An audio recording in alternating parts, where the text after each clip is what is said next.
Well, good evening, everybody, and welcome to episode 4 of Mantripp Meets. And who have we tonight? Well, you all know it is Thomas Mantripp. And hey, what can I tell you about him? I can tell you that he has 6 UIM medals. He has 6 club titles in a row, matching the most in history. He has achieved 5 British titles, 5 sprint titles, and 3 LOB MBC lap records. And that's the most that any driver has held at one time in the club's history. And he's 3 times back-to-back winner of the Lois of Norton Broad Outstanding Achievement Award. I don't normally have stuff written down, but I had to have all that written down because this young lad has achieved so much. So before we go into tonight's show, we'll just have a look then at a little bit of what's coming up with Thomas.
Well, some of Thomas then in action, and I'd like to welcome Thomas to the show. Hello, Thomas, and how's things the other side of Lowestoft?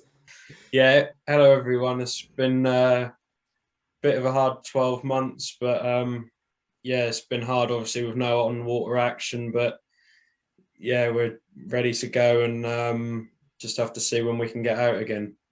Yeah, it has been hard. You've probably gathered from me from earlier weeks. I found it a bit difficult. Um, I found things to do. I found this to do. You have found fishing to do, which is like total other end of the spectrum. Normally when you're anywhere near an inch of water, you're like whizzing along at these days at 80 miles an hour.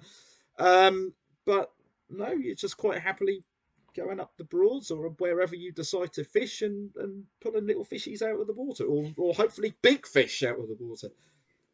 That's what we try to do. Yeah.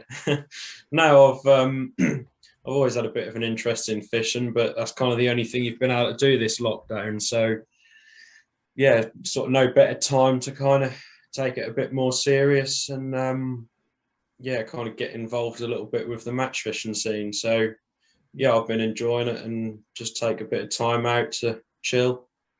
Who's the better fisherman, yourself or your dad? That's got to be me. That's got to be you. And he's in a different room and he can't get you with that pole. No. so, so that's great stuff. But of course, fishing is not the number one passion. I don't know. Sometimes, with you, I don't know what the number one passion is because in the past it's been go karting, it's been motocross or scramble bikes, or Simon's going to kill me for saying mopeds, but or whatever. But it's Scooters. been, it's either 2 wheels, 4 wheels. Boats, of course, as we all know, has only got, well, no, you've got 2 wheels now because you've got a steering wheel and a flywheel. So, ultimately it's powerboat racing, but, go karts was there for a time. I mean, does go karts sort of come into it anymore? Are you done with that now? Is that finished? Yeah, I kind of dabbled in all kinds of different sports in my younger days, but always powerboating was the main interest, and like I always knew that that's what I wanted to do. Um, Basically, my whole life has been dedicated to the sport, so yeah, that was what all of my energy was put into. Years ago, I did do a little bit of kart racing, just like not anything serious at all. And then a few years back, we bought another go kart, and I raced in the kart championship at Ella for 2 years, and yeah, had a couple of good results in that, but just couldn't dedicate enough time to do it properly. Um, anyone who knows me knows that if I do something, I want to do it properly, whether, like you say, it's fishing or it's boat racing. Well, yeah, If because it is in yourself and my it is your dad. 100% yeah commitment to yeah the whole thing.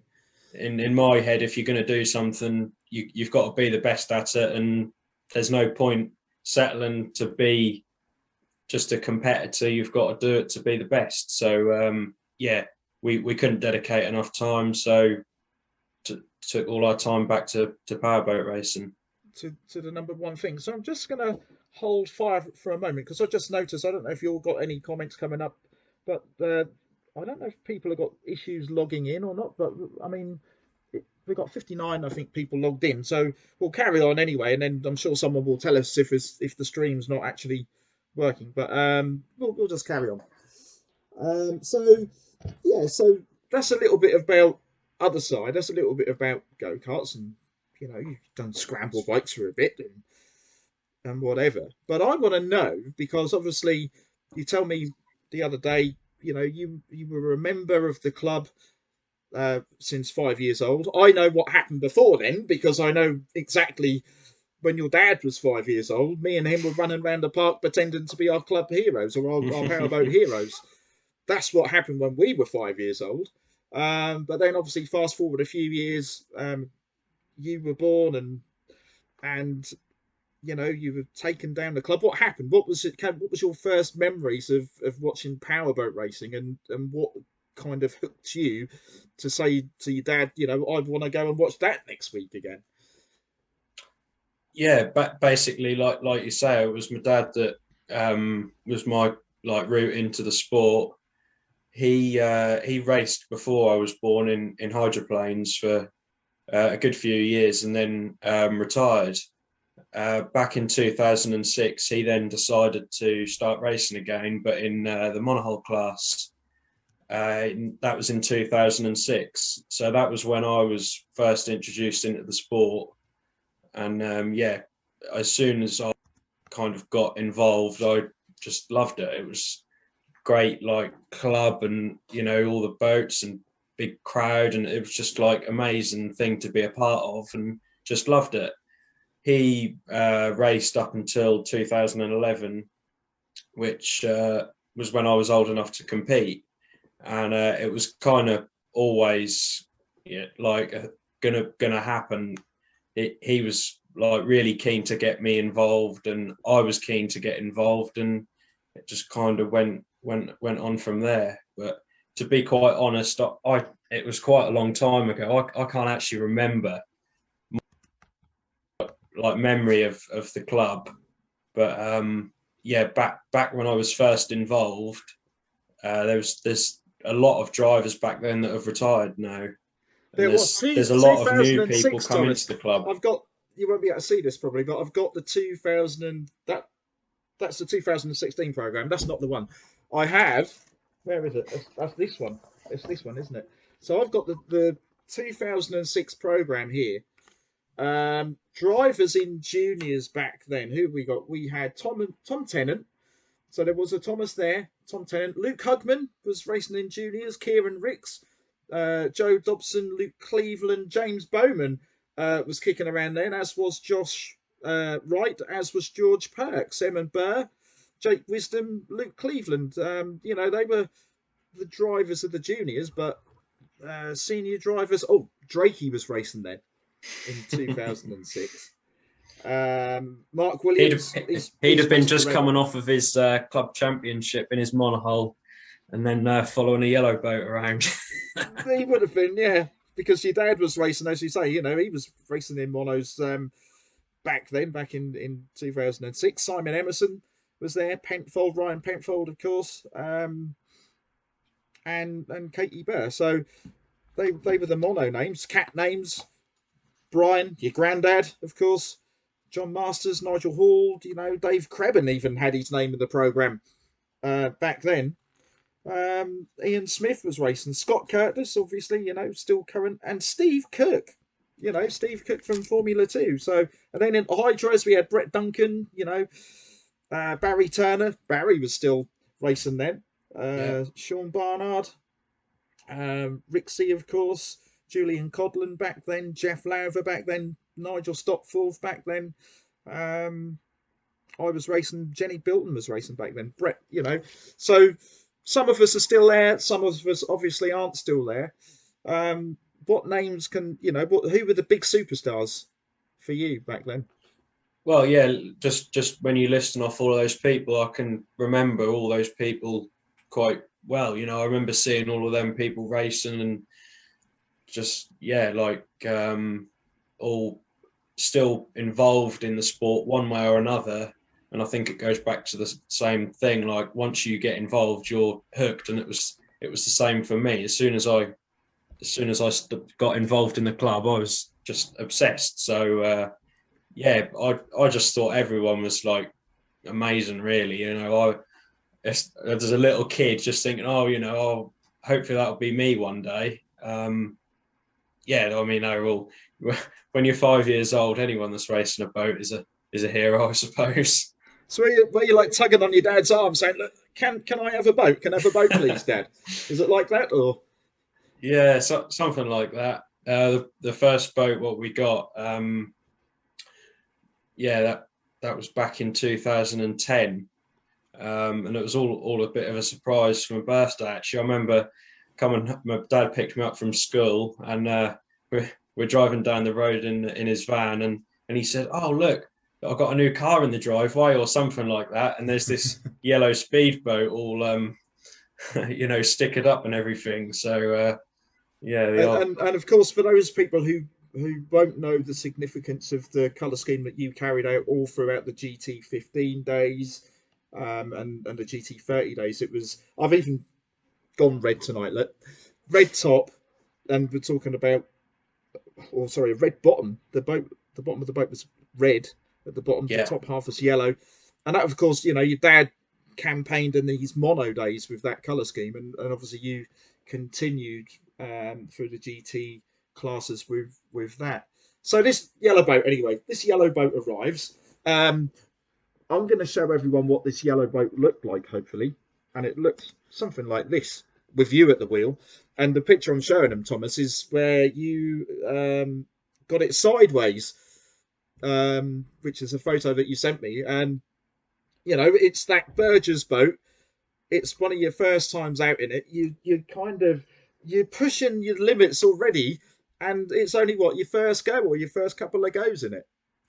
Yeah, that was at the Battle of Britain in 2010 when I first took the boat out at a race event. And yeah, I'm pretty sure it was the last heat towards the end of the race. No idea what happened, but yeah, coming to the top turn and somehow ended up sideways. But yeah, good. Luckily, it was captured on the camera, and we can still kind of relive the moment now. So obviously you'd watched well, not many years, but you'd watched for a few years. Your first time, if you can remember, I know it seems probably an age away to you now, but I still remember my first time out on the water, and it seemed totally different to what I imagined. And I don't know if that was the same for you. Did you think, oh, I was expecting it to be a little bit different to this? Yeah, it's a bit of a like bit of a strange feeling, really. It's all a bit surreal for the first time. Mm. But yeah, it's totally different from when you're standing on the bank and you think, oh yeah, that's what it must be like. So actually, when you get out there, it's totally different. Um, it's hard to explain to people what it's like, really, because it's not like driving down the road in your car. You're on water. Um, yeah, it's great, really. There's nothing else like it. You're right, and you can't compare it to I've dabbled in karts, as you know, and you've obviously done karts. And Yeah, karts is predictable because you can go around the same corner, and it is the same corner. Sholfer touched on it a couple of weeks ago, didn't he? When he was talking about no lap is the same. Um, and yeah, we can all kind of second that. But you know, early age, you're pushing it. You've shown in that photo that you're prepared to take the boat to the limit. Um, did it seem, because these junior boats, even back then, they're touching 40 miles an hour. So did that seem fast to you? Because obviously you'd had no driving experience of anything at this point. So, was did that seem quick to you? Did it seem faster than you thought they would be? Yeah, definitely. When I first took the boat out, the speed demon I was straight, just flat out, didn't really care. I weren't scared or anything like that. Bit of a daredevil. Um, but like the only way I can kind of explain it is you're driving along in your car at 40 mile an hour, and to anyone that's ridden a motorbike, 40 mile an hour feels different on a motorbike to a car. You're exposed, you can look down and the road is there whizzing past you. It's the same in a boat. It feels totally different. The concept of speed is much greater. So yeah, when I was a little 9 year old whizzing around at 40 odd mile an hour, it did feel quite fast. Yeah, pretty scary stuff. I can relate to the motorbike thing because I remember my mate picked me up once and he said, "Sit on the back of this." Don't know what engine size it was, but I think it must have been 500 cc or something like that. And by the time I got out of the cul-de-sac, I'm banging him on the back, saying, "Whoa, whoa, stop! That's enough." So I can relate. That was too fast for me. But Yeah. so juniors, your first boat, the plastic Burgess, as I like to call it. But then you went to more traditional style, and then you went to the Barnard. And now the Barnard boats back in the day were the proven boat. They were national championship winning boats, had won many club championships. Everyone who was anyone had a Barnard back in the day, including yourself. Kieran Rixon, and I think it was. Now, correct me if I'm wrong. You got your first Barnard from Kieran. Was that the Yeah. right way round? Yeah. Yeah. So my first full season was 2011, and I raced against Kieran in his bar. He was in the Barnard and I was in the Burgess, and that was his last year. And the first year I raced, obviously my dad didn't really know whether I'd like it or I'd be competitive or anything. So it was all learning. And yeah, we uh, then decided at the end of the year, we need to go a little bit further and we wanted to take it serious. So he kind of said to me, um, do you want me to buy that boat? Do you want to go a bit more serious and go like the next level kind of thing? And of course, I was like well up for it. So Yeah, yeah. we um, we first bought just an engine because I started with a Mariner engine and it was quite old and a bit beat up. And we And bought an of course, engine. these are in the days of two strokes, aren't they? These are Yeah, before yeah. the new breed, And new we, generation of four-stroke engine. So yeah, so you had a beaten up old Mariner then. yeah. And then right towards the end of the 2011 season, we got one of the engines from Kieran and put it onto the Burgess. And straight away, we're like, yeah, it's a bit quicker. So then we're kind of buzzing for getting the Barnard all together and whatever. And he retired, and the terms of the sale were if you want to buy the boat, you have to buy everything.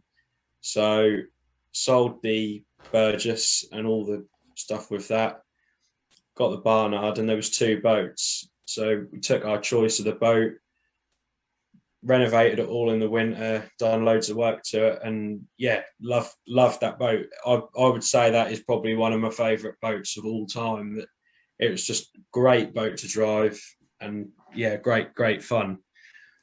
So raced that for the 2012 season, but unfortunately that was when GT15 was then coming in. So that was all a little bit short lived, really. The, Which the at the the big time I was transition. Yeah. gutted about. So Tell us a bit about the ride in the Barnard because obviously you said it was an awesome piece of kit and that, but they always looked lively. They always looked like they were going to become airborne at any moment. They're always right on the edge. I watched you in it. I watched Kieran in one. Ultimately, I watched Josh and Scott and so Simon Emerson, probably more so Simon and Vicky Emerson, who had the kind of the original uh, Barnard boats of that design. But was it, there's some cracking photos of you with the boat sort of, there's only the prop just in the water, and yeah, was it as scary as it looked? Because it looked pretty lively. yeah, it was a really lively boat because obviously the design of those holes was a very deep V, short, narrow, and obviously lightweight being a little wooden hull. But for Alton Broad, it is one of the best handling junior style boats I've driven. But yeah, it was a little bit of a handful sometimes. But yeah, like I say, it was the most fun junior boat to drive. So, sort of juniors were a bit quiet at Alton Broad at that stage, but then all of a sudden, as you say, the big change came along. GT replaced the JT, as we say. You know, it used to be JT 250, and then it turned into GT 15. The Mercury 15 horsepower four-stroke came along, and along with that came other big changes to the sport. Powerboat GP came along, and with Powerboat GP, it brought a more. We spoke about it the other night, didn't we? About more kind of professionalism. The cameras were there, the banners and everything were there. The pits were more organised and all sorted out. The whole sport had a complete revamp, a complete tidy up for the better. And there you are, right in your prime, right bang in the middle. How excited were you when all that was kicking off? That must have been like a dream come true when all of a sudden TV's there, Tiff Needell's there speaking to you. Yeah, it was a really great experience. In my position, just getting into the sport, that was a great time when kind of kicked off to be in my only second real season of racing, and to be sat beside Tiff Needell with Sky Sports being pushed in my face. It was quite amazing, really. We're looking at a photograph of you now, Thomas. Experience. You very, very tiny in this GT15 boat. Tiff's at the side of you. He's having a chat with you, and you say the camera's right in your face. There's a boom microphone in this picture, which is almost literally about, I don't know, millimeters away from your head. And obviously, you had no press training or anything. So that, as a youngster, as someone who, what were you in, about 11, I guess, 10 or 11, that must have been a bit scary at times, or a bit daunting. Yeah, it was. That was my that was a photo in 2013, and that was the first time I'd took the new Povat boat to a national event, and that was a bit daunting. But I'd had a year of the cameras already at that point, so I was a little bit used to it. Should we have a look at some of your early camera stuff? Because I think we've got the first. If we must. So we must. It's your night tonight. So we'll have a look. I need to find this on here. So, as we said, cameras are in your face. The whole sport's not only you, but everyone within the sport at national level and club level weren't really used to the cameras being around. But I think looking at it, you can see, and we'll see in a second, how you progressed and how from your first interview. Actually, I think from your first interview to your second interview, the first one was a little bit, as we'll find out, you got beaten by a girl. And then the second interview, you're all a bit moody in your shades and it's all... But we'll have a look at this. I don't need to tell you. We'll have a look. And it's Thomas Mantripp fighting with Tegan Goodfellow to the line, but it will be Tegan Goodfellow who just manages to beat Thomas to the checkered flag. Now, Thomas, there you were, second... Right the way to the last corner. Thomas, what went wrong? Well, I just got beaten by a girl. No. Because I think what happened is, I was coming around the turn, boy. I knew she was there, so I really tried my hardest, and I knew that was the last lap. And then she just got past me, so it's typical. So no one can stop Ben Jelf then, who won all three heats. And Tegan Goodfellow was second, and Thomas Mantripp got beaten by a girl and finished in third position. Thomas, it's hard work, isn't it, this powerboat racing? What, your dad prepares the boat, your mum does all the cooking at the weekend, and you just, clean your crash helmet and play on your bikes?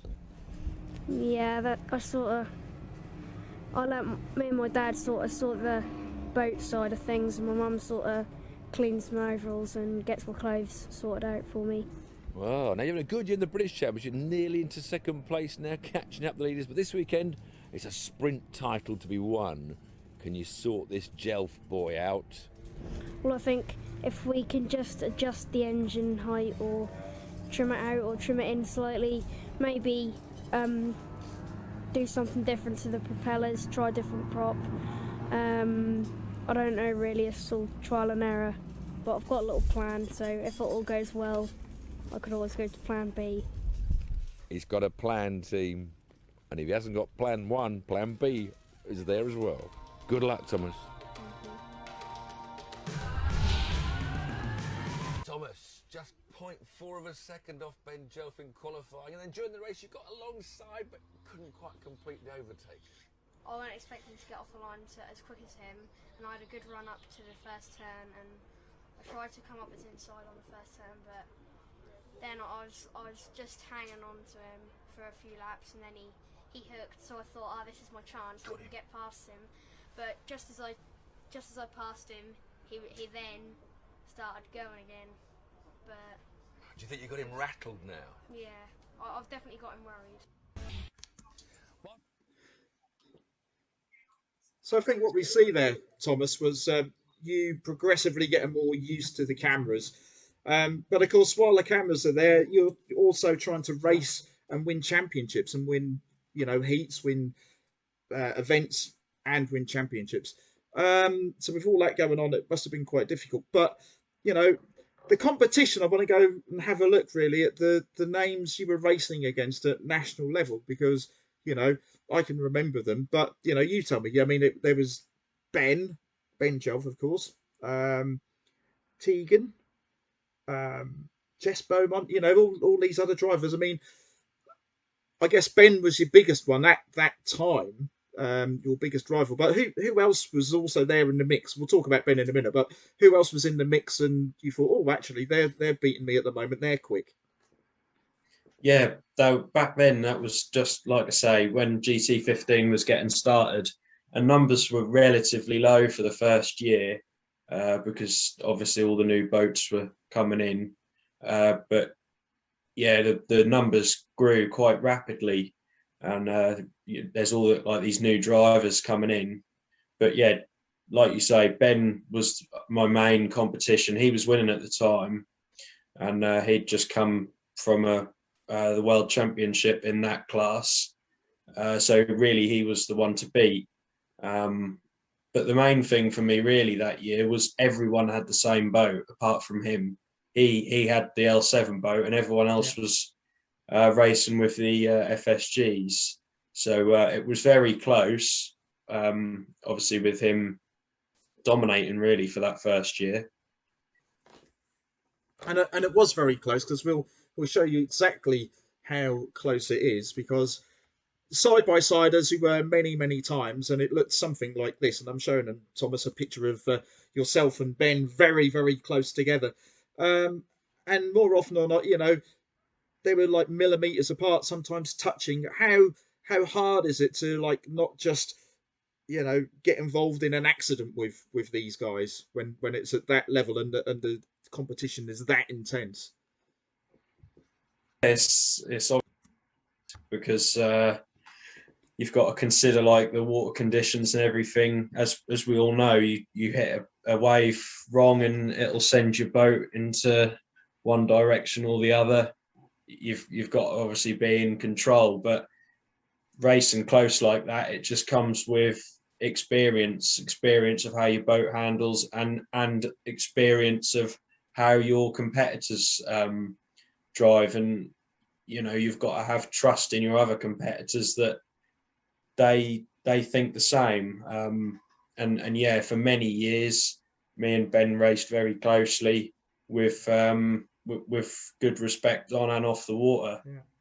And we'll show you a picture of the respect, because there's a nice photo. I've been digging around, not stalking you, Thomas, but I have been digging around in your Facebook archive of many photos. And I thought this picture actually was quite a good one. And what you can't see, Thomas, is there's Ben. I think this was in your earlier GT15 years, because you're both looking like really super young then. Ben looks a little bit smug, but you've got a big grin on your face. So whether you've just beaten him or not, I don't know. I don't know the story there, but whatever the story is, it did show good sportsmanship sort of back in the day. And I know there were times when, maybe heat of the moment things, but that doesn't matter, because at the end of the day, you all came home safely, and the racing was good, and it was good to watch for me. It was good to commentate on.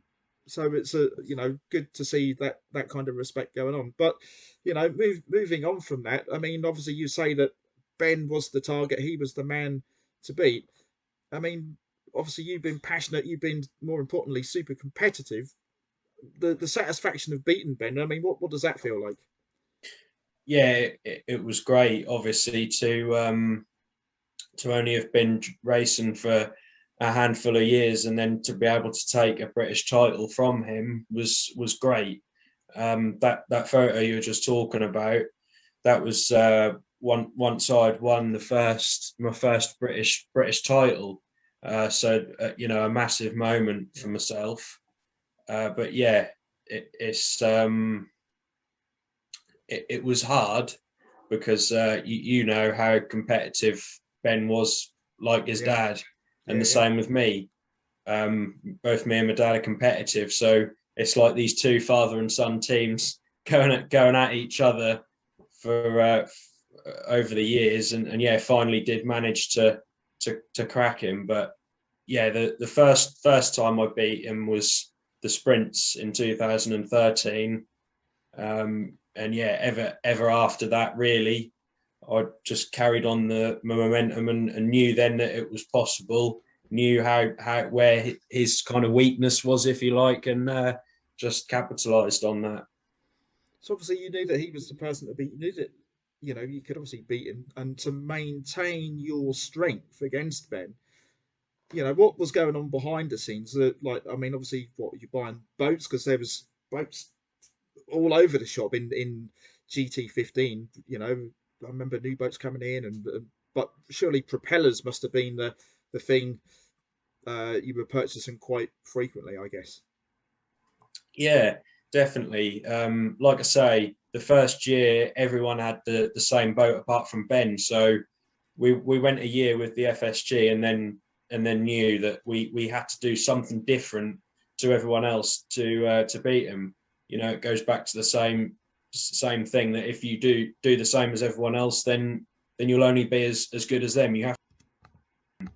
So we took the decision to purchase a new boat, and looking at the results from the World Championship that year, it was quite apparent that the Povat hulls were fast, taken from second right through to fourth, with the winner being Ben. So yeah, that was really the only option to be able to have a good attack at the championship.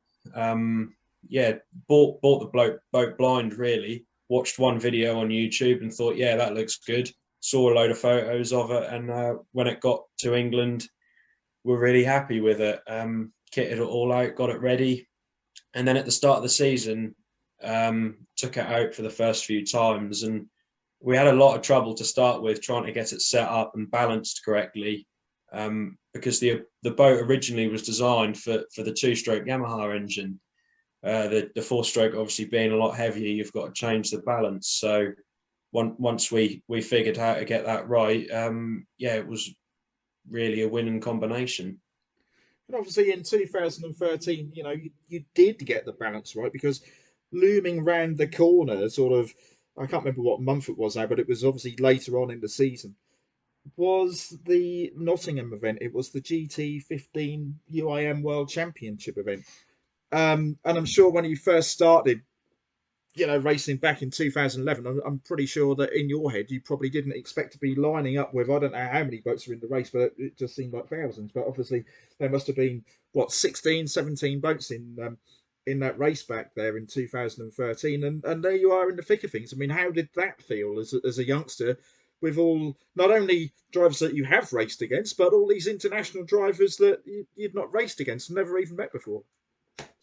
Yeah, it was an amazing experience for that time. Yeah, like you say, when I started racing, never I would have thought that I'd have been a national champion. Never would I thought I'd have been in international competition. you know, I didn't. I think that was one thing with me really. I never saw myself being as successful as I have been, and I think that was a little bit of a secret to my success, because I'd never put too much pressure on myself. Always just one step at a time, and just went with it like that. But yeah, the international event that year, really only competed in it purely with it being in England. So if it wouldn't have been in England, probably wouldn't have got into the international scene at all, or as quickly as I did, really. Yeah. And although you're quite modest about the whole, um, don't expect to do well. I know for a fact that there was a lot of pressure from others that they're thinking that, well, he's going to do well. He's representing the UK. He's Thomas Mantripp. He's Pete Mantripp's son. He's going to do well. So, did you feel any of the pressure from like outside your bubble, outside the family, or was that just totally oblivious, or did you get any sort of vibes that, well, actually, I might have to do a little bit well? No, not really. Like I say, I never put myself under too much pressure, because I learned that with other competitors I've raced against. You put yourself under pressure, you make mistakes, and obviously mistakes don't result in wins. So yeah, the only thing I can say about that really is one thing my dad's always told me, and that's all you can do is your best, and that's all I ever done. Drive your hardest, try your best, and you can't do no better than that. And that's exactly what I done in that race, and there I was, fourth on the grid for the first heat. And how did the rest of the? I know how the rest of the weekend went, as do you. But just talk us through. Obviously, you're fourth on the grid, and then how did the weekend kind of pan out from there? Yeah, to be honest, that was probably the easiest, you could say, international race I've competed in, because I'd never done it before.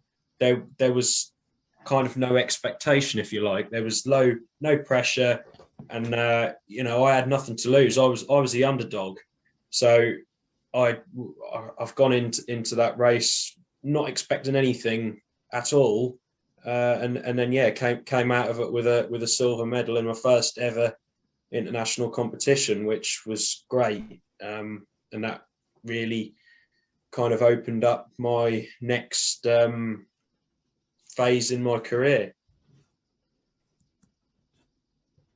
And so, we talk about the next phase. Now, I don't know exactly where you're going with your next phase, but I just want to wrap up kind of 2013, because, second silver medal, as you said, in the World GT15 Championships, brilliant achievement, excellent achievement. And then the sprint title as well in 2013, junior club champion, and we all know, how difficult sometimes it can be to even win a race at Alton Broad, let alone a championship. So, another massive achievement in 2013. I'm just going, there's a long list, and you were second in the UK Masters Championship as well. So, 2013 was looking pretty good. And by that time, as you wrapped up 2013 with 2014, what was going on in the winter time? You're making plans for what? Because I can't remember. Was it new boat on the way, or was it just different props, or different mindset, or what was happening over those winter months? Yeah, 2013 really was when things kind of started getting serious, you could say. We developed a bit of a relationship with LAK propellers, and that was kind of the route to our success. We'd use different prop manufacturers and kind of not really seen anything different, if you like. All of our props were kind of doing the same thing, and we started working with LAK, and yeah, we saw some good results. So again, going back to the hull, was racing the Povat, and we've seen on Facebook that Povat has built a new GT30 hull, very similar in design to the L7 and the Stopper hull, which also was being raced at the time in the GT classes. So thinking, yeah, that could be interesting. Wonder what it's all about. So got in contact, and me and my dad went over to Estonia for a week in late 2013 to look around the both factories. And that's when we kind of made the decision to purchase the new hull, and kitted it all out again that winter, and started testing it in 2014, and didn't really see anything special.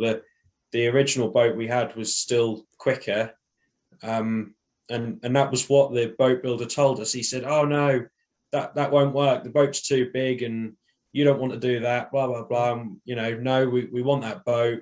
We got a Haas set on it. Build us one, and he did. And in the end, it turns out he was wrong, and it did work. Through complete mistake, really. We found out when we drove the boat after the crash that year, just purely to get back out again, and we've figured that the boat is actually a lot quicker than we first thought on our first tests. So we rewind, because you just said after the crash. Now, I'm assuming that you mean the crash that happened in the European Championships? Yeah, no, that was the World Championships. The World Championships. So just briefly tell us about that, because was that your first big moment of an accident, I guess? Yeah, so it was the year after the first international competition I'd been in, and it was in Czech Republic that year. So travelled all the way there with both the boats, and really we learned a lot that race weekend. Basically, we tried to do too much, and we've tested both the boats in practice. Didn't really know which one was quickest. Made the decision to use the littler boat, which, looking back, I think was probably the right decision.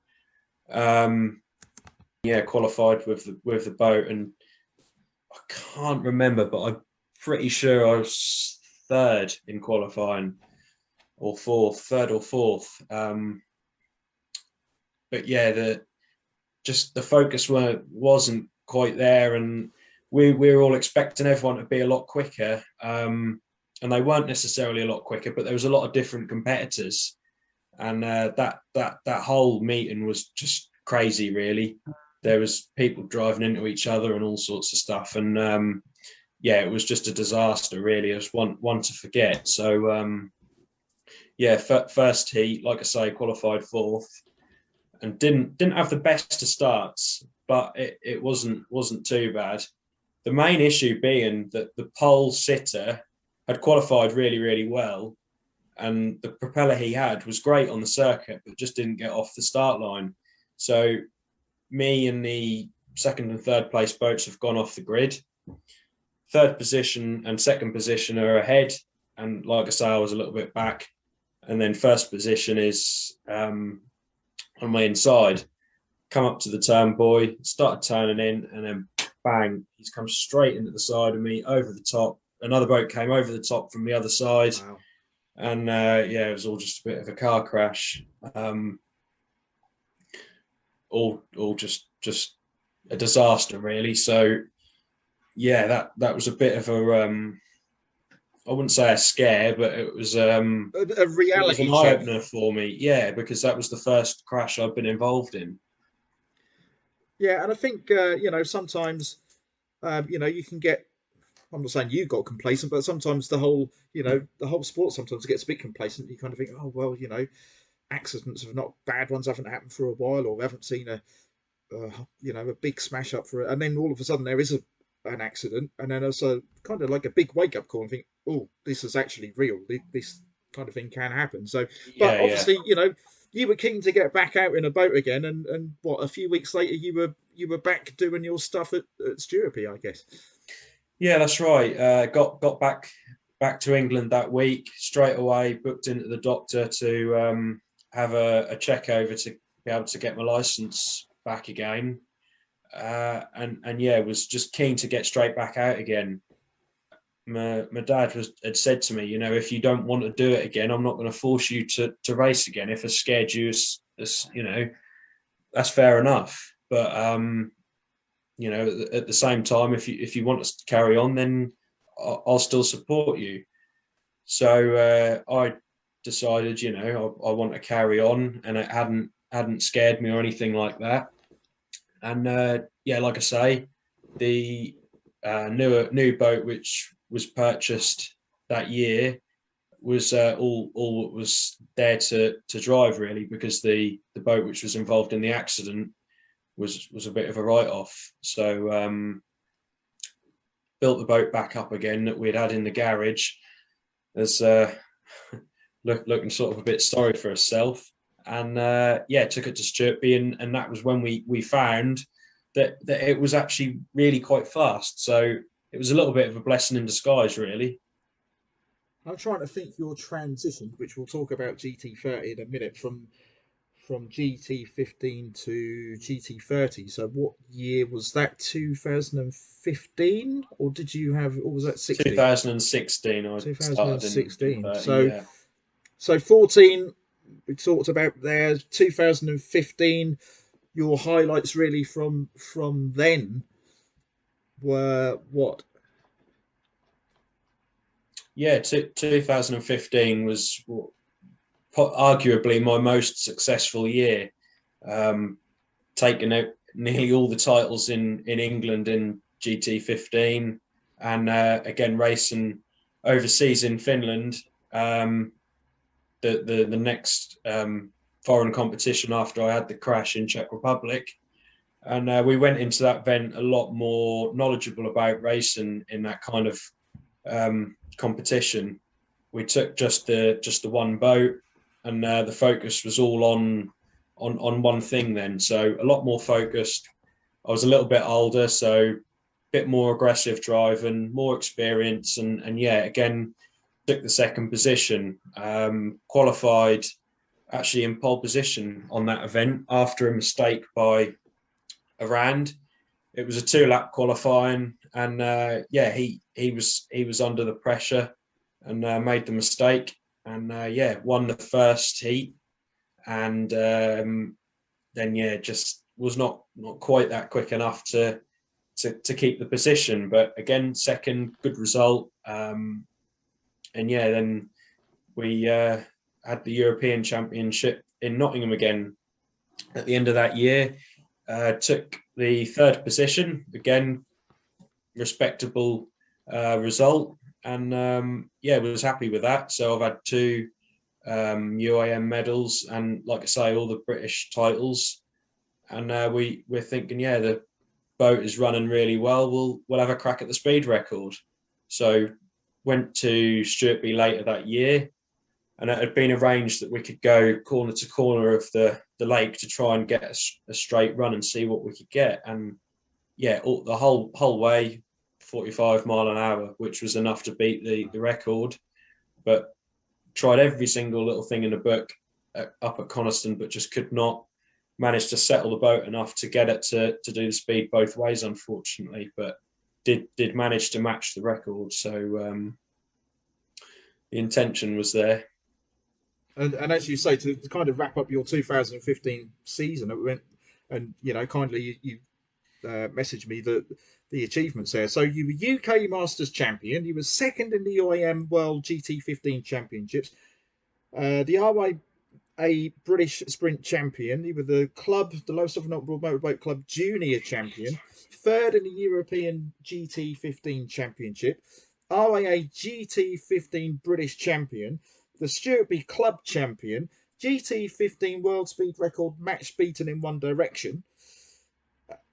That, you know, in itself, even if you'd have just picked one or maybe 2 of those things, would have been a brilliant year. But to do all that, you know,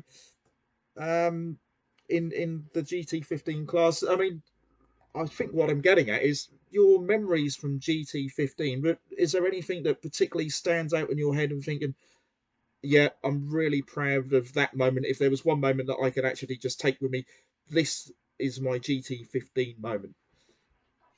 yeah, that like I say, that year was arguably one of my most successful. And yeah, if I could take one moment, I think really I couldn't pinpoint it on one exact moment, but I think it would have to be the 2015/16 season, when really I did dominate for those 2 years in England completely, and was, yeah, like a very strong contender internationally. So we'll have a look then at some GT action from you, Thomas.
Just seeing some of the highlights from some of your GT 50 and 30 years, but 2016 was looming obviously around the corner from 2015. What happened in 2016 then?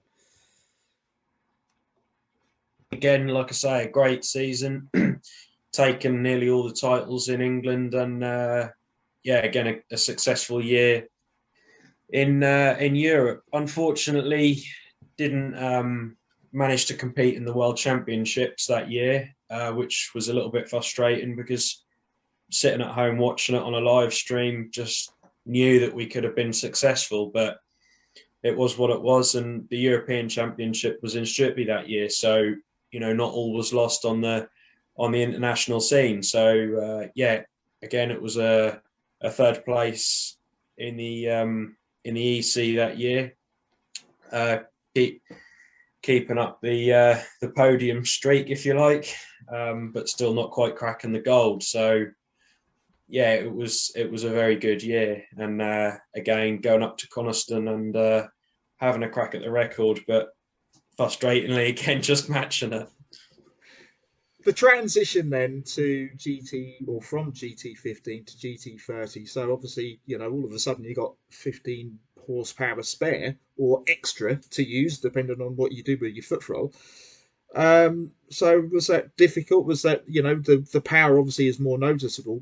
Where did you notice the power? Was it more acceleration, more top end, or what was going on in your head with all this 15 horsepower spare? Yeah, so at the end of the 2016 season, I was old enough to test the GT 30, and yeah, took one of the well, it wasn't a training boat, but kind of like a spare boat out at Sturkey. I liked it and whatever, and yeah, obviously the extra power was good, and got in that winter, got hold of some equipment, and done it all up in the traditional colours and all the rest of it, and yeah, raced that alongside the GT15. Sorry, yeah, that was in 2016.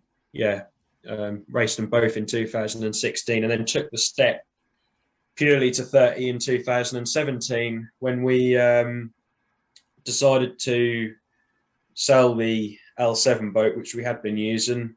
Just couldn't really find a good setup for my kind of driving style. It just didn't work really. That boat had to be out of the water and trimmed right out, and it weren't for me. Preferred to run. So what is your driving style? You say that. So I'm guessing that from what you've just said there, that boat, it likes to be hung loose, and your Yeah. driving style is a bit more, because flat is fast, isn't it? Effectively. Yeah, yeah. If it don't matter whether the boat's out of the water 1 centimeter or 10 centimeters, if it's out, it's out. So to me, it's unnecessary and just risk that you don't need. To win, you've got to finish. So that I much more like driving the Povat hull. So put the 30 onto the Povat and straight away seen massive improvements with the same propellers. For example, a propeller which we were running on the L7 was doing around 50 mile an hour. Put it on the Povat and it's doing 56. So it don't take a genius to work out that that's much better. So you're talking about the propellers, obviously the Povat boat, the LAC prop or the LAK prop. That why? I mean, obviously they're both Estonian, but is that the reason why they're a good combination? What makes those two gel so well?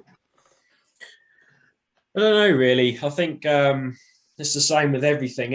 Everything has got to work in harmony and be exactly right. Always been a great believer in every little thing you do will add up to one big improvement.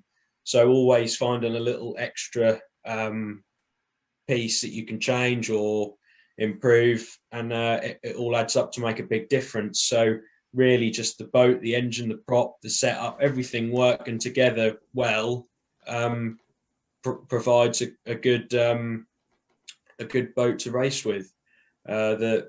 As we all know, the Estonians are always quite successful in all classes that they compete in.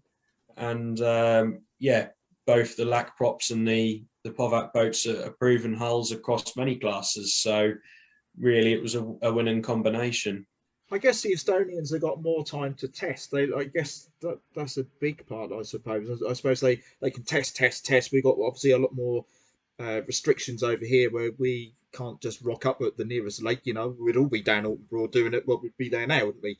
We'd have lights on our boats, or maybe not, and just whizzing up and down the Broads. But we can't do that. I guess maybe I don't know what is it. The Estonians are a little bit more. It's a little bit more relaxed over there, so they can test more, and then we take advantage of that, of course, because we get their results as such. We get they've made perfection, and then we buy their perfection. Yeah, definitely. They like you say have got a lot more opportunity to test than us. We are very restricted in that respect, but we're stuck with it, and there's nothing we can do about it. So you just got to work with it. And I do think that while we can't drive around laps on end on our own on an empty lake, testing props and setup and whatever, what better place to test your boat than in a real situation? Yeah. And just going back to that first international race at Nottingham that I competed in, I think years of racing around Alton Broad, two-boy circuit, the same as Nottingham, that was an advantage to me, really. The foreigners probably never really competed somewhere like that, and it was more home turf advantage, you could call it. Yeah, pretty much like when the OSY 400s, when they had the World Championships in whenever the years we've had them, 2007 European Championships, wasn't it, in 2018. And I felt comfortable, so I get that. It's home circuit, home territory. I know the course better than, I don't know, say Brzezinski knows the course, and probably that's why we were getting good lap times around there, because I think that's probably the difference, isn't it? We do our testing in a race situation, so I guess we do get water time. I guess we have 18 whatever meetings a year, so I suppose we can. But it's tricky to test, isn't it, on a club night, because you're trying to do either two things. You're either trying to test or you're trying to race. And it's hard for me. I don't know about you, but for me, it's hard to separate the two, because it's all right saying, go out and do whatever laps and just have a test program without trying to win. I don't know if you ever can, or if you can split the difference, or what your thoughts on that are. Yeah, that was a big thing really with setup. We found in the GT class, you can go out somewhere like Sturkby on a weekend and test on a lovely calm day, find a good setup, and the boat is is sitting and handling lovely. But you take that into a race and it's totally different. You've got all the other boats washed to deal with, and you've got to get the boat off the start line. And all throughout GT racing and now with the outboard, you've got to get away from the start line quick. If all the boats are at the first turn and you're still trying to get on the plane, then you've lost half the battle already. So that was always a big thing for us, was getting to the first turn quickly and getting flat out as quickly as possible. But yeah, that was the main thing, just getting the good setup with everything working together well, and the LAC and the POV work well together. And going on the GT sort of angle of things, so you've made the step, because obviously the thing is, you buy a GT15, then you can use the same boat effectively, I suppose, for the GT30. Yeah. In your head, did you think about sticking around from GT30 a bit longer than what you actually did, or did you have visions of, oh, maybe I can do OSY, maybe I could do hydroplane, or when you're in GT30, when you were kind of halfway through your career and achieved, a certain amount of things what you wanted to do in GT30, were you kind of thinking of other plans, or, I'm kind of aiming at, where was your race career going at that time, or were you just happy in GT30? Yeah, I was happy competing in GT30, but it's always nice to kind of have something to target towards. And GT30 really is not, I don't think, an adults class as such. It's more for younger people. It's quite a low weight limit, and really it's not a proper racing class, I personally don't think. There's so many rules with the engine and the boats, and it's not really towards the end it weren't for me. And me and my dad had kind of talked about F4 maybe, and we didn't really know what we were doing, and gone through the competition phases. was there, wasn't it, in GT30? Because yeah, Gelford been there and gone, but then as soon as Gelford gone, Johnny Brewer was there, so it wasn't as if there was not people to race against. But I guess if you're thinking, oh well, yeah, I want to go faster or whatever, I suppose, you get itchy feet, I guess. Yeah, I mean, if the class would have continued the way it did back years ago, then I probably would have ended up racing T850 like my dad did, because I think that's a great class, really. I love that boat, what he raced, and it was a bit of a crowd pleaser with the 90 on and the powered trim. That was a really good fun boat for him to compete in. And again, it was quick. For what it was anyway, it's a quick boat.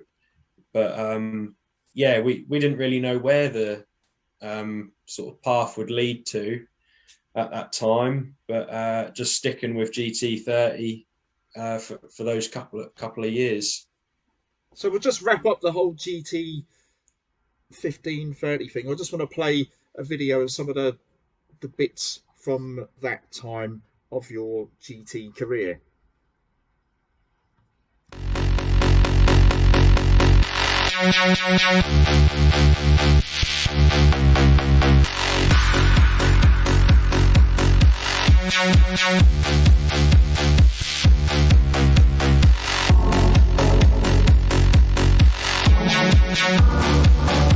Second position is possible here.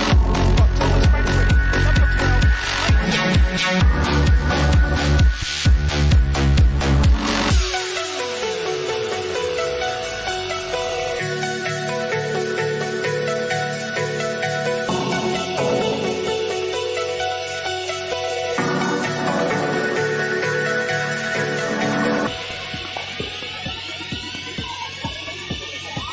so the two rookie top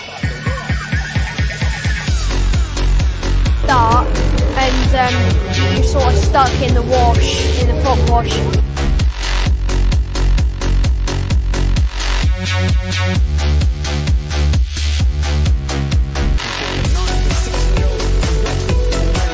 Thomas, must be a good feeling coming back to Stuart B. Lake where you won that sprint title. Yeah, it's a different course, so it's a little bit tricky. I've got a bit of confidence. And the two girls are Jessica Beaumont and Charlotte Newton, third and fourth on the start grid.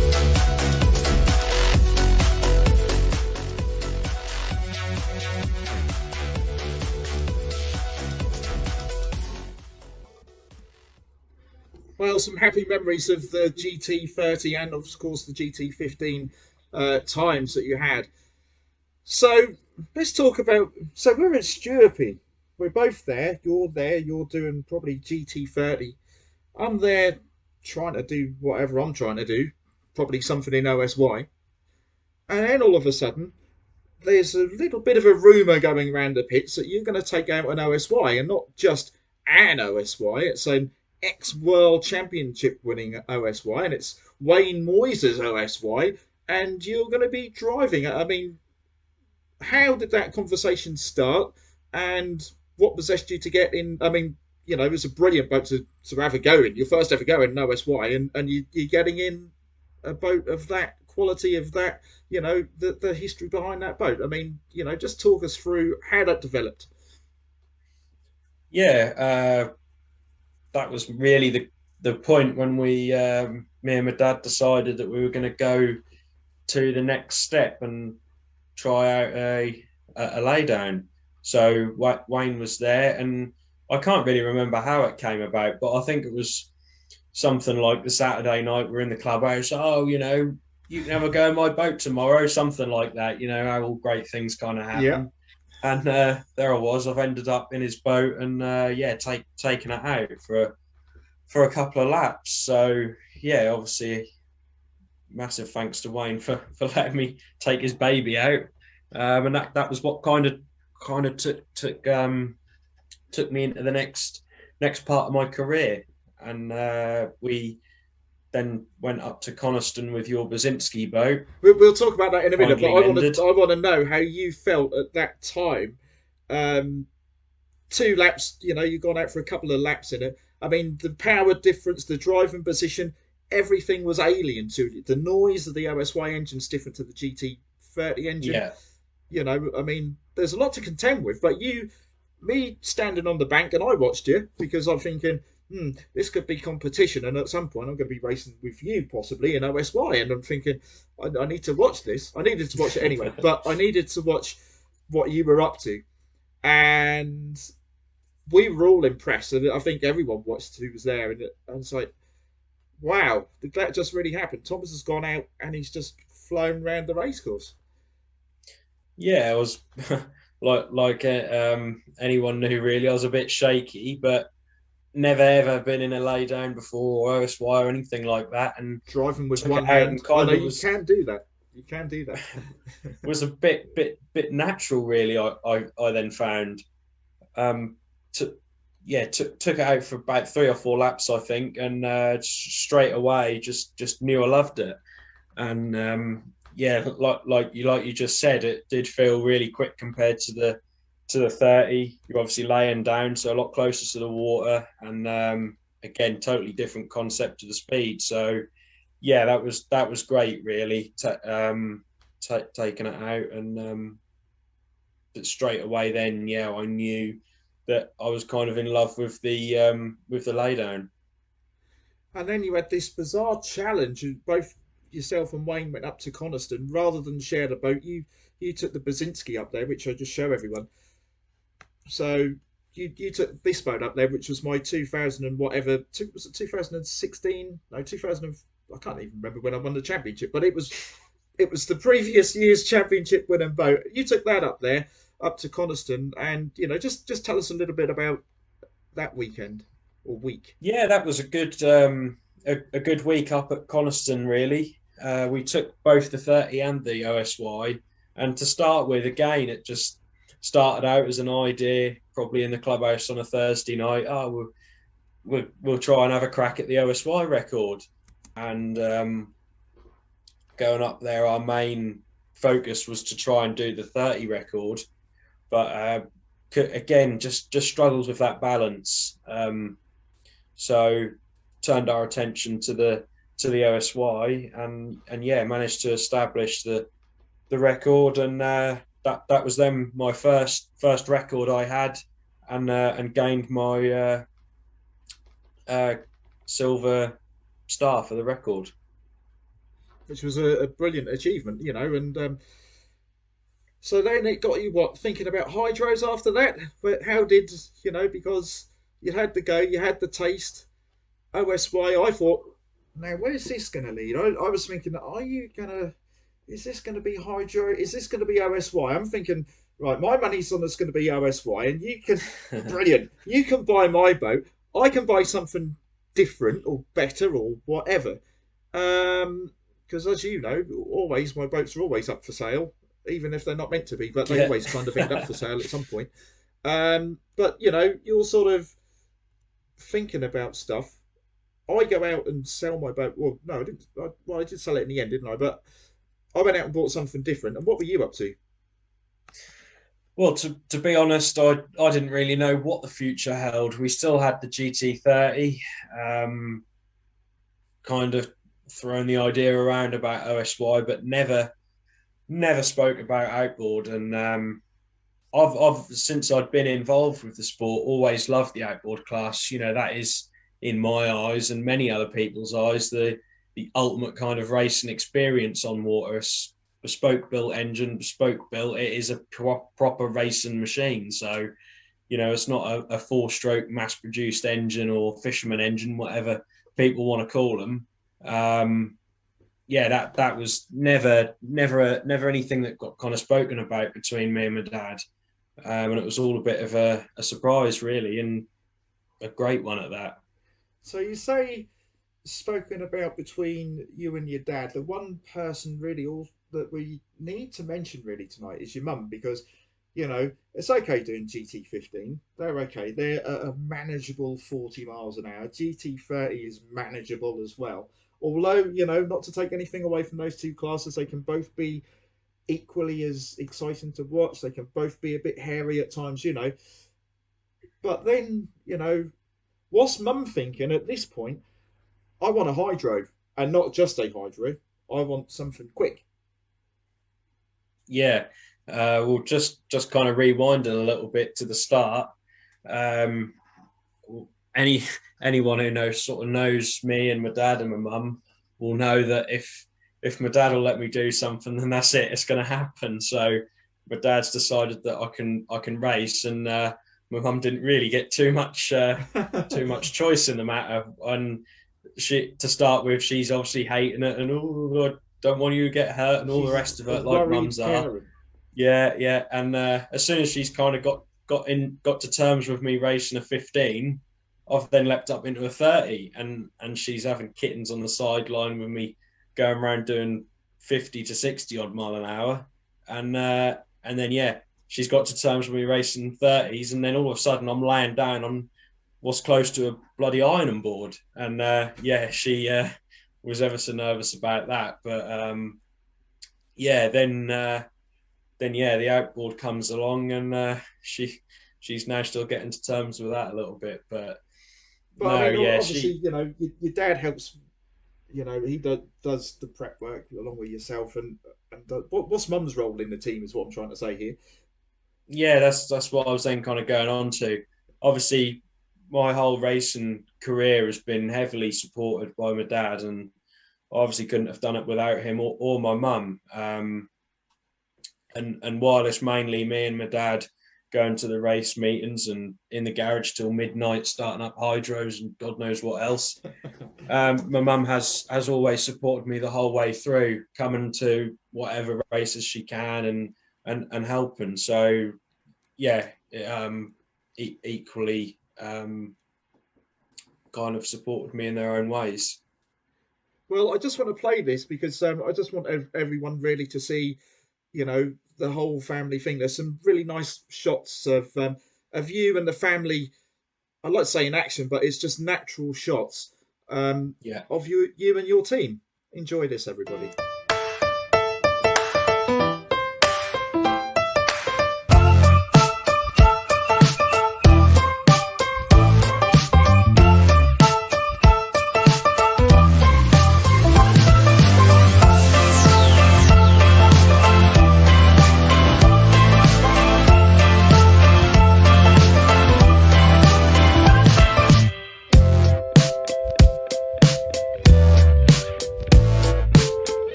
And you say about commitment and everything else, and I think there was some nice shots there of how committed your mum is, how committed your dad is, and when everything goes to plan, how how emotional it can get, how how you can celebrate the good times. And I know sometimes there's bad times, but sometimes you don't have good times without the bad times. But that, I think, what I'm getting to is, what's your dad done with the pole? Because you don't need the pole in hydros. No, we don't. That was always a little bit of a trademark of his on the jetty, waving his pole around, getting excited like he does. But yeah, we have still got a boat pole tucked away in the trailer. But the hydro thing really is a totally different ball game, isn't it? You've got to start from scratch. You've got no previous knowledge.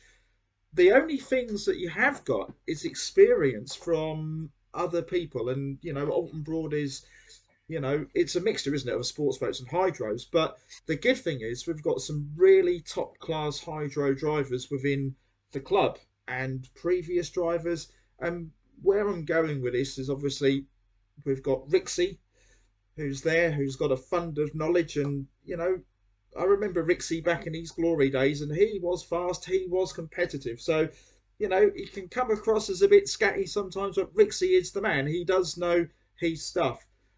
Also, Wayne Turner. Now, Wayne is current, he's competitive, he's an international driver, but of course, he's his father used to race, his uncle raced.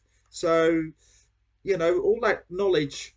And then you're the new young gun. You're the new young outboard superstar. And there hasn't been many come along, because what happens is, as you know, Thomas, everyone gets to OSY, me included, and we all stay there. Not many really. Gillo progressed from OSY.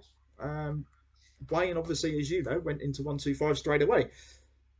But not many people have actually done the progression. But you went in right at the deep end. So the help that you've had, obviously, was welcomed, I guess. Yeah, definitely. As everyone knows, outboard is not an easy class to race at the best of times, let alone trying to learn it. So especially with 125 single cylinder engine, not quite as powerful as the bigger classes. Very hard boat to learn outboarding, but managed to get the hang of it pretty quickly. And yeah, like you say, a lot of support from everyone, all the other outboard enthusiasts and drivers in the club. Obviously, yeah, got a lot of outboard people and hydroplane people involved in the club. Like you say, Rixie, Turners, Gillo, Brett, lots of people, and yeah, had loads of help and support, and everyone offering their advice. So I think what I was going to ask, obviously, there was you raced Povat, and you were having a go in a Povat with Wayne, the first experience in hydros, and then you go and buy a Mosquito. So it's like the enemy. You go and buy the rival boat. Why the choice of the Mosquito? I mean, I know why I chose mine, and this is the truth. I chose mine because I actually quite liked the colour scheme. Sorry, Erko, but it was quite smart. But I did like the look of the boat, and I had been keeping my eye on the boat. I mean, what was your read? Why did you go for the Mosquito? Yeah, again, like I said previously, I didn't really know I was going to be driving outboard. It was a surprise from my dad, and he purchased the boat from Urco, and it was a prototype for Urco, based from the OSY, so it's the same dimensions as the OSY, but a completely different design underneath. He'd had some success with it the previous year in Hydro GP events, so it was a competitive outfit that year, and just basically seemed like a good move to make as far as getting involved in outboard. Not too much equipment in England really. Nothing particularly boat wise, and only a couple of people with engine stuff about. So it was a complete outfit ready to go, pull the cord, and you're racing. So yeah, at the time that was the best option. Had a relationship with Urko from GT30. He'd offered support and help, and yeah, we just went with that hull. And obviously, your dad knows what he's talking about hydro wise because, and you know it as well. Back in the day, and I'm talking even before he was a hydro driver, which he was. He used to help Gary Smith. He was pit crew for Gary Smith for many years. So his knowledge, I guess, although engines slightly change, so I guess they don't change enough for it to become, totally alien.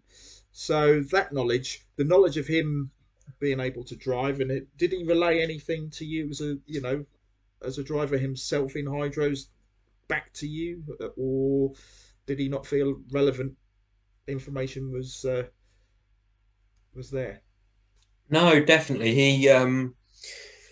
He obviously helped me with it, and having previously driven hydroplanes, he had that experience. But that was over 20 years ago, and things have changed considerably. Boat design is different, and engines are totally different. Back then you had round fronted wooden boats with Koenig engines, and now we're running pickle fork composite boats with the modern two-stroke engines. What we're using, electric ignition, yeah, completely different. They've now got the built-in lift, and everything is modernized, but basically still sticking with the same principles, two-stroke methanol run engine. So he did help me and give me his kind of knowledge, but mainly it was from other drivers in the club, which are currently racing, that mainly gave me the knowledge about driving the newer outboards. And do you remember your first experience at racing, or having a go in that boat? Yeah, it was at Sturtby in the summer. We took it there for the weekend. The weather was looking good, no wind, nice and calm and sunny, so really perfect to take the boat out for the first time. But yeah, as everyone knows, it's hard. It's hard to drive the outboard, and to learn it was difficult, but managed to just get the knack of it. And probably after God knows how many videos and photos and talking a good race in the clubhouse, had enough kind of know-how to get the thing onto the plane, which was the main thing. Obviously using the two pedals, and then once I got the thing going, to keep it going, because obviously with the hydroplane, much like the OSY, you can't really kind of stop. It's all or nothing. So yeah, it is all or nothing, which brings me experience. to the next thing, really. So I am in Lithuania. I think we're about to start the Formula 2 qualifying. I'm sitting next to John Moore. We've got a laptop in front of us, pretty much like tonight. I'm about to start getting all ready for qualifying, which was going to be super exciting. John's next to me, passes his phone to me with the most horrific picture that you could possibly imagine. And the picture I'm talking about, everybody, and I'm sure you know what's coming up, Thomas, is this. Yeah. And honestly, that's not the picture that I wanted to see just before having to commentate on a qualifying session for Formula 2. And well, everyone, you can see the accident. You can see it was at Bodymore. You can see that Thomas's boat is however many foot up in the air, with Thomas being ejected from kind of like the top of the loop. I couldn't wait for qualifying to finish, to be honest, because I just need to speak to your dad, which is what I did. I can't actually. I may have spoken to your mum as well. But anyway, whatever. The good thing was you were okay. But I mean, how did you end up in that situation, getting airborne? Yeah, that was a bit of a shock, really. Wasn't expecting it, because it was at Bodymore a couple of years ago, and people who have been there will know, it's a relatively sheltered circuit, trees around the perimeter of the lake, and it's quite a small water, so not like a big open space for any wind to pick up and roughen the water. So it was a nice day. Was running with the OSYs, so it was a little bit difficult. As people know, it's a tight circuit with the islands, so it was a little bit difficult, but it was okay. And just coming down into that pit turn buoy all day. It had just been, for some reason, picking up just at the end of that straight, and on that particular lap, winds come through the trees or something. Don't really know what happened, but it's just come down there without real any issues, and the boat has just taken off quite aggressively, and as we saw in the photo, ejected me out of the front, and I've got wet. So that weren't exactly a great weekend. So we all watched Jamie Marr when he first got his mosquito. He flipped at Carmill. Then we see Drakey having a dramatic accident at the Battle of Britain. Was it the next year or whatever? And then I crashed. And then a few months later, you go and beat us all by having the biggest mosquito accident. And unbelievably, you even come back from that, because I'm still looking at the picture. It could have gone the other way. You could have really hurt yourself. But obviously, like Brian said the other week, you just put it at the back of your head and just get on with it, and you're there definitely at the next event.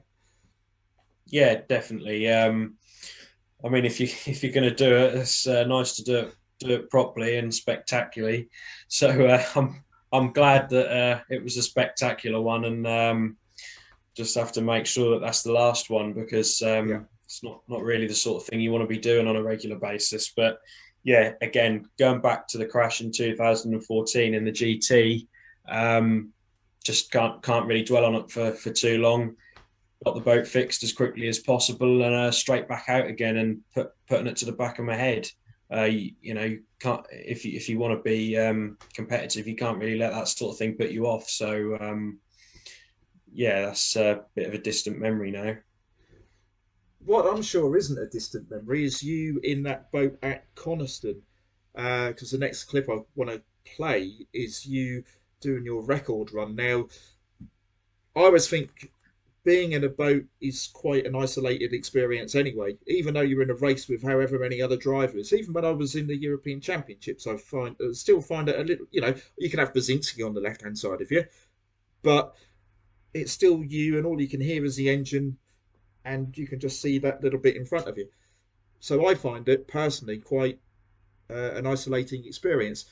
I didn't realise until, and you'll appreciate this now, when you're on a vast amount of open water like Coniston, exactly how isolated it was. I thought racing was isolated enough, but this, everybody, I think you'll agree, is just a totally surreal experience. And this is Thomas's record run at Coniston.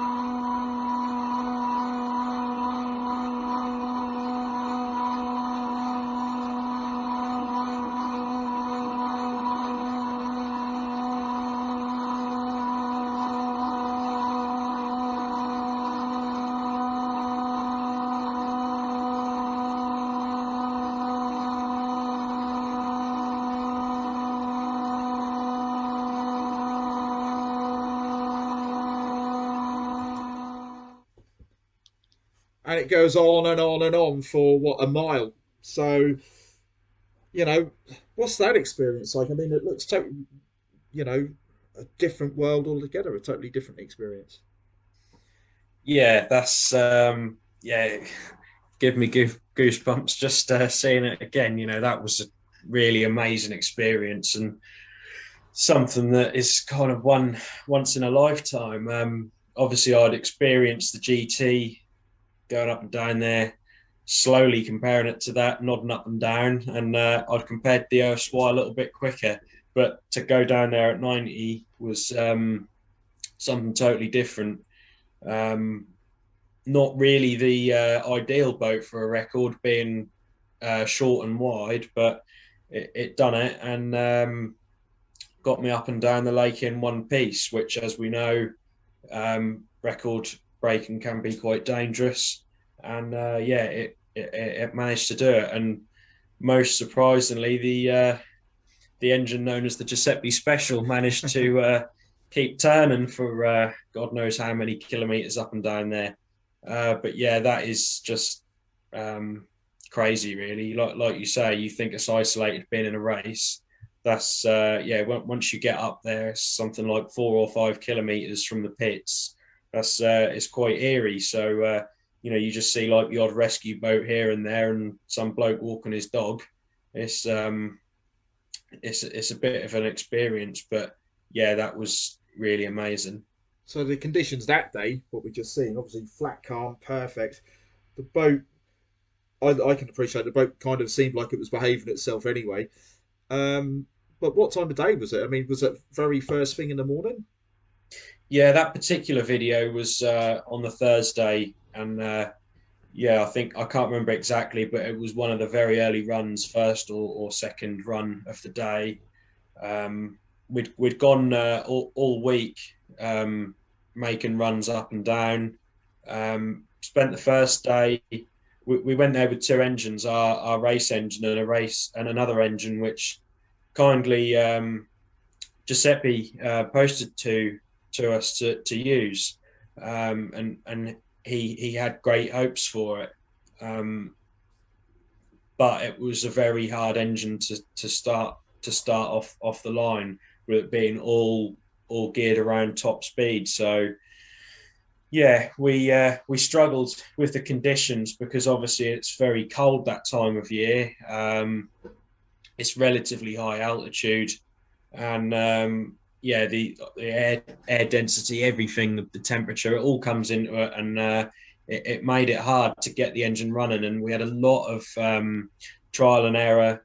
Anyone who's there or has seen videos, pull the cord and go 100 meters and it stops, and all the rest of it, and it was just a nightmare. But finally, on the Tuesday or the Wednesday, managed to get it running well, and had completed quite a few runs and got 2 records for 125 class ONF, and we were happy with the speed, and it was like quite unbelievable, really, how quick it had gone. We weren't expecting it to be that fast, but then decided, we'll give it one more run on the Thursday morning, and then that will be it. One more run for 175 with the 125 engine, and then that was it. Yeah, we kind of packed up. So it was a great week. So obviously we didn't have a year last year. If we have a year this year, it might be a little bit later on, maybe. But well, we're hopeful. With fingers crossed, if we do have a season, you've got a new piece of equipment to play with, shall we say? What's the plans? 2000 and we'll say 2021, 2022. Where are you heading off to? What's the aims? Yeah, we've still got a lot of work to do with the boat, but we'll make it happen, and we'll come back fast. I still haven't shown my true potential in 125 in Hydro GP yet. I had a good result in Barretto in one of the heats, getting a 3rd place from last on the grid, but it's just luck. You need luck in outboards. You've got to finish, and you've got to have everything set up right. To be consistently fast is very hard to do, and it takes a lot of preparation.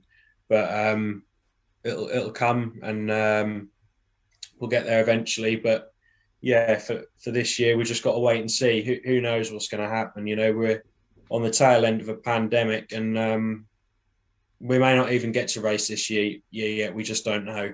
But yeah, as But ever, if remain not, optimistic 2022 is and going to see. be super exciting for us. Yeah, definitely. Looking forward to getting the new boat out and seeing what it does. Should be very competitive. Well, another infestation of mosquitoes.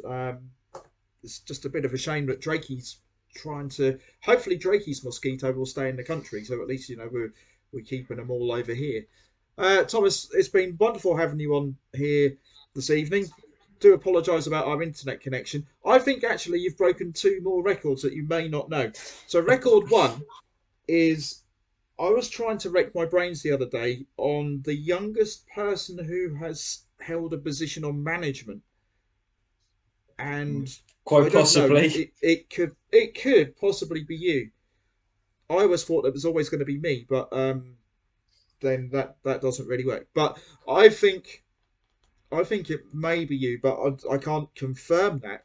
What I can confirm as a record is the time that we've had on the show, because you've beaten Ray Burney's time, which I think was the longest time. Shelver's one was quite a sprint affair in the end, as it happens. But I do really appreciate your time. It's been great talking to you. And, if we have one this year, best of luck. Can't wait to see your new boat out on the water. If we don't, 2022, we're all going to have to sort of just be patient and let it all work itself out. Yeah. Well, Thomas, it's been great, and we'll catch up with you very, very shortly. Viewers, next week, your fan, it's Mr. Ricks, Peter Ricks, Rixie Racing. He is on the show next week. Same time, 7:30, better internet connection. Maybe we'll go with a different internet provider, who knows. But take care, everyone, and stay safe.